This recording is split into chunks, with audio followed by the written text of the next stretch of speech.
મોટો દિવસ થયો ને.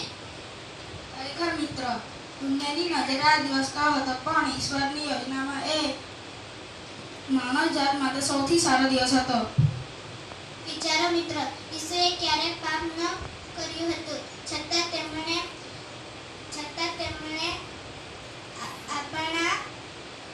આપણા ખોટું બોલવા, લડાઈ કરવા અને આપણા અભિમાનનો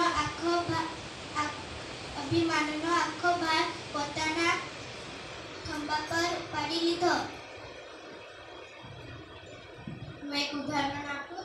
જો સ્કૂલમાં દાઉદે તોફાન કર્યું હોય અને એની સજા ટીચર મને આપે તો દાઉદ તને કેવું લાગે?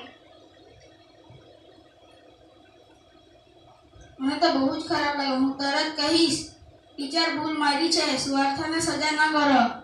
બસ દાઉદ, આ તો સાચો પ્રેમ છે. ભૂલો આપણે કરી હતી, પણ ઈસુએ પિતા પરમેશ્વરને કહ્યું, પિતા, આ બાળકોની સજા મને આપી દો.